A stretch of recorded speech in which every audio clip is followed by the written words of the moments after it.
ಸೂತ ಮಹಾಮುನಿಗಳು ಕಥೆಯನ್ನು ಮುಂದುವರಿಸುತ್ತಾ ಎಲೆ ಮುನಿಯರೇ, ಹಿಂದೆ ಯಾರೋ ಈ ಸತ್ಯನಾರಾಯಣ ಸ್ವಾಮಿಯ ಪೂಜೆಯನ್ನು ಮಾಡಿ ಏನು ಪ್ರಯೋಜನವನ್ನು ಪಡೆದರು ಎಂಬುದನ್ನು ಹೇಳುತ್ತೇನೆ ಕೇಳಿರಿ.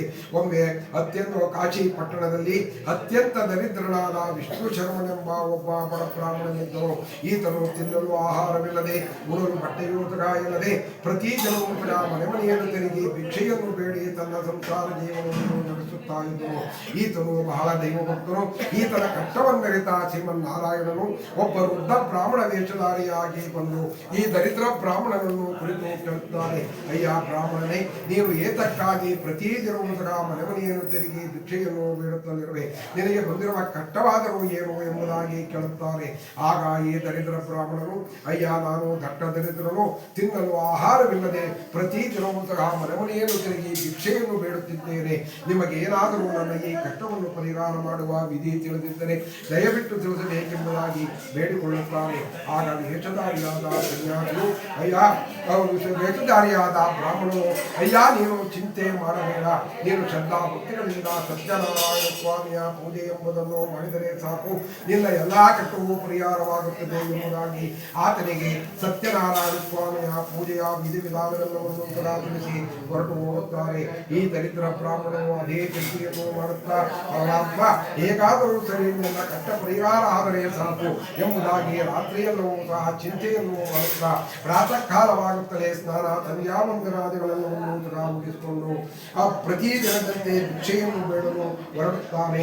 ಸತ್ಯನಾರಾಯಣ ಸ್ವಾಮಿಯ ಕೃಪೆಯಿಂದ ಆ ದಿನದ ಭಿಕ್ಷೆಯಲ್ಲಿ ಆತನಿಗೆ ಪ್ರತಿ ದಿನಕ್ಕಿಂತ ಎರಡರಷ್ಟು ದವಸ ಧಾನ್ಯ ಹಣ ಎಲ್ಲವೂ ಸಹ ದೊರಕುತ್ತದೆ. ಈತನು ಬಹಳ ಸಂತೋಷಗೊಂಡು ತನ್ನ ಮನೆಯನ್ನು ತಲುಪಿ ಶ್ರದ್ಧಾ ಭಕ್ತಿಗಳಿಂದ ತನ್ನ ಶಕ್ತಿಗೆ ಅನುಸಾರವಾಗಿ ಸತ್ಯನಾರಾಯಣ ಸ್ವಾಮಿಯ ಪೂಜೆಯನ್ನು ಮಾಡುತ್ತಾನೆ.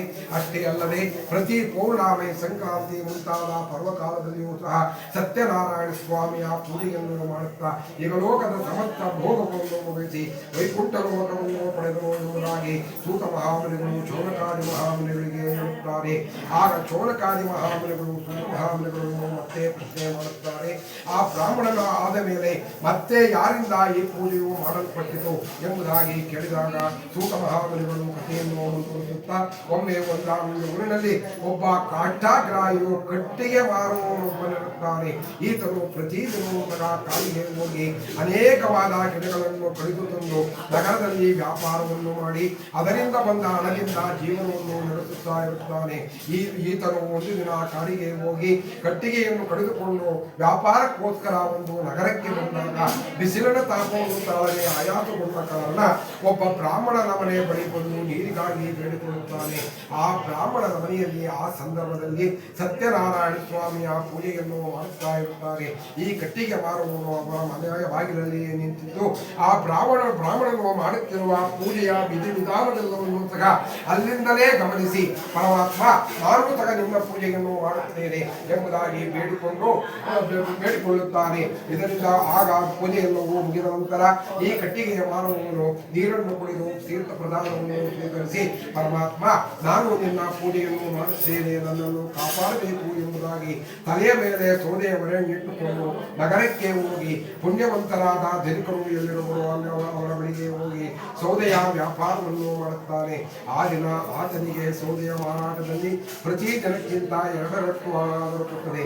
ಈತನು ಬಹಳ ಸಂತೋಷಗೊಂಡು ತನ್ನ ಮನೆಯನ್ನು ತಲುಪಿ ಶ್ರದ್ಧಾ ಭಕ್ತಿಗಳಿಂದ ಸತ್ಯನಾರಾಯಣ ಸ್ವಾಮಿಯ ಪೂಜೆಯನ್ನು ಮಾಡುತ್ತಾ ತನ್ನ ವ್ಯಾಪಾರದಲ್ಲಿ ದಿನದಿನಕ್ಕೂ ಅಭಿವೃದ್ಧಿಯನ್ನು ಪಡೆಯುತ್ತಾ ಯುಗಲೋಕದ ಸಮಸ್ತ ಭೋಗ ವೈಭವವನ್ನು ಅನುಭವಿಸಿ ವಿಷ್ಣು ಸಾಹಿತ್ಯವನ್ನು ಪಡೆದು ನಮ್ಮಲ್ಲಿಗೆ ಎರಡನೇ ಅಧ್ಯಾಯವನ್ನು ಸಮಾಪ್ತ